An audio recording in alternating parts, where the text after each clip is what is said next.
up. Labour's Deputy Leader Angela Rayner will face no police action over her two homes, but is she totally in the clear?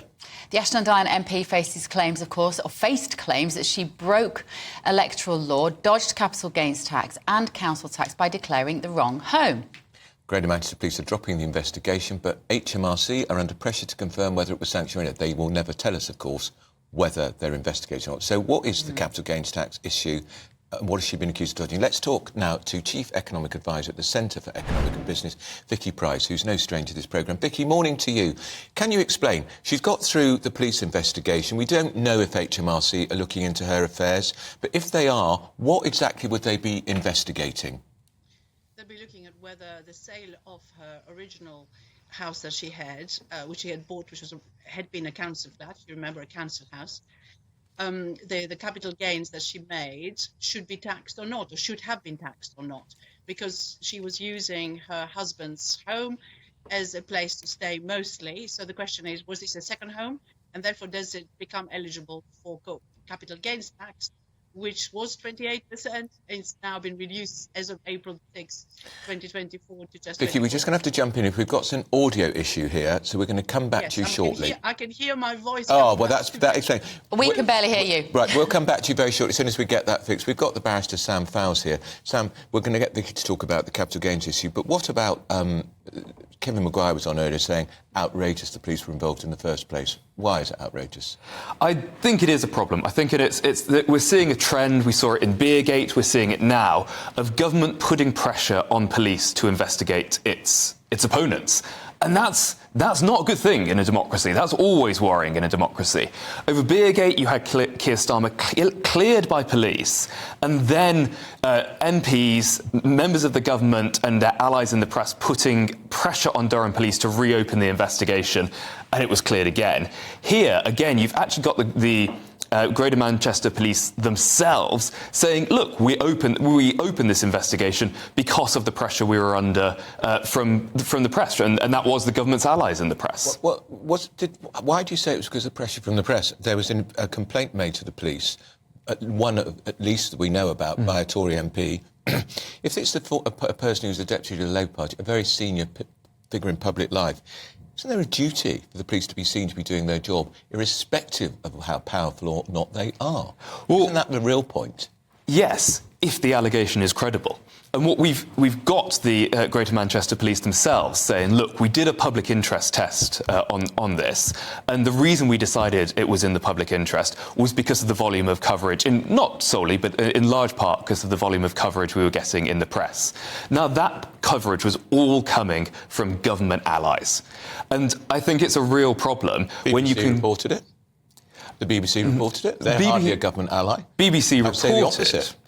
Well, I disagree on that, but that's a whole other segment. BBC reported, but the majority of it was coming from... Sam, you can't have it both ways. It was reported by Channel 4, the BBC, ITV. It was reported generally, the Deputy Leader of the Labour Party, under pressure over whether she lied about her home arrangements. Well, I did a little bit of research into this and just looked at the coverage in the different publications. And sure, you get a news report in the BBC. I think there's a news report in The Guardian, actually. But we're comparing one with, tens, possibly 20s, every week in things like the Daily Mail, the Daily Telegraph, that was urging police to investigate this. And I think when you can do that, it's for a political purpose, and it turned out there wasn't anything behind these allegations. I think even, and I'm reading from the Telegraph now, the Telegraph is reporting that even HMRC has said there's nothing further they're looking into. So there's nothing at the bottom of this, but the Conservative Party, the government, have got a good 2 months, maybe 3 months of good political coverage attacking the Deputy Leader of the Labour Party out of it. And they're using public resources and police to score those political points, which is really worrying. I think you're wrong about the Telegraph. Actually, what the Telegraph says is HMRC is under pressure to confirm whether it will sanction Angela Rayner after police said take no further action. HMRC never tell us, Sam, whether they're investigating anybody. If for instance, we didn't know HMRC was investigating Nadeem Zahawi, the former Tory Chancellor, but we did find out when they sanctioned him and he had to pay £3 million. Yeah, this is... So I'm just looking at the the article online, and it's from so they quote a Labour spokesman that says HMRC looked into this matter at Angela's request to confirm there was no capital gains tax liability. Not sure I'd believe everything that's said. I think I'd rather hear it from HMRC. I think that's fair, but again, if there's nothing there, we're not going to hear anything more from HMRC. Right. Yeah. I think you're right to bring up Nadine Zahawi, because I think we do also need to look at the sort of staggering hypocrisy going on here.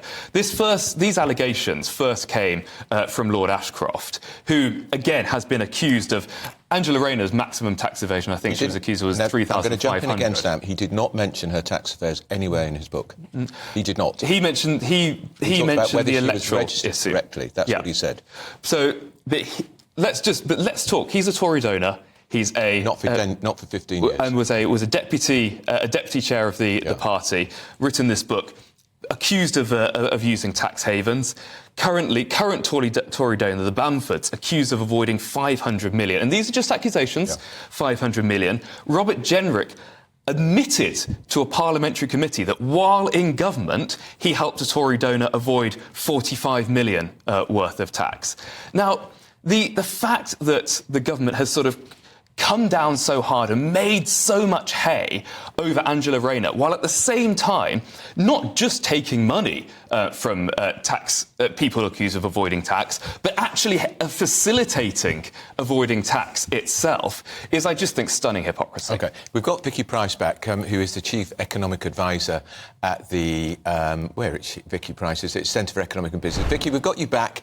Can you explain to us again? So we don't know whether HMRC is investigating or not. If they are, can you explain what the issue is? Thanks. OK, well, the difference would be whether you don't pay any capital gains tax at all because it is your main residence, which is what, most people do when they move home. They don't pay any capital gains tax, or whether you have to pay. It was 28%, is now 24% capital gains tax because it is your second home. When you're selling that, you have to pay back that, you have to pay that tax to the government. There has been a lot of tightening up of rules on second homes. Second homes, when you're buying a second home, you have to pay, or you own a second home, which you're leaving sort of unused and you're not letting it out, where you can turn it into a business if you are so inclined. You pay higher council tax, 3% higher council tax. There's now the possibility from next year to pay even 100% more council tax than you otherwise would. There is the councils have that ability to do it through a new act, which is called the Levelling Up and Regeneration Act of 2023. And of course, if you're buying a home that you're not going to use as your main residence, you also pay higher sort of stamp duty more generally. So more council tax, more stamp duty. And that, of course, is a big issue for anyone who wants to own a second home. Now, if you can have a second home and you sell it without having to pay any of these extra things, then obviously there is eyebrows sort of will be raised, and you wonder, whether all those things that exist for everybody else have not applied in this case. And I think that was what was being looked at. OK, Vicky, thank you so much. Vicky Pryce.